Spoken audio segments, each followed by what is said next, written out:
Nationwide protests in Iran have intensified as public anger over a deepening economic crisis enters its second week. Demonstrations that began in late December 2025 over soaring inflation, currency collapse, unpaid wages, and rising living costs have now spread to more than 100 cities across all 31 provinces. Human rights groups report that more than 500 people may have been killed so far, with over 10,000 arrests as security forces move to suppress the unrest. The protests were initially sparked by merchants and shopkeepers in Tehran's Grand Bazaar but have since evolved into broader anti-government demonstrations. While economic hardship remains the main driver, protesters are increasingly voicing demands related to political accountability, governance, and restrictions under Iran's clerical system. The sharp fall of the Iranian rial and skyrocketing prices for basic goods have pushed people from different social groups into the streets.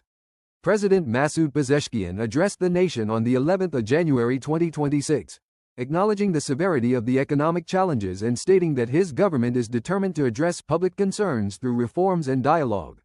At the same time, he condemned violence and warned against what authorities describe as rioters and destructive actions, accusing foreign powers, including the United States and Israel, of exploiting the unrest to destabilize the country.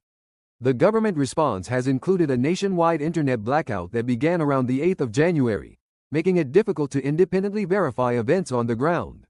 Critics say the blackout limits communication, restricts organization among protesters, and prevents documentation of security force actions.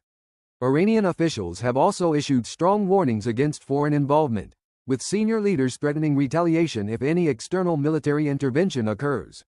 International reactions have added to tensions. U.S. President Donald Trump and other U.S. officials have stated they are considering strong responses to the reported civilian deaths and have expressed support for protesters. Iranian authorities view these statements as direct interference and have reiterated their readiness to defend the country. The ongoing protests highlight deep dissatisfaction with Iran's economic management and political restrictions. Despite government promises of reform, demonstrations continue amid violence, arrests, and uncertainty, marking one of the most significant periods of unrest Iran has faced in recent years.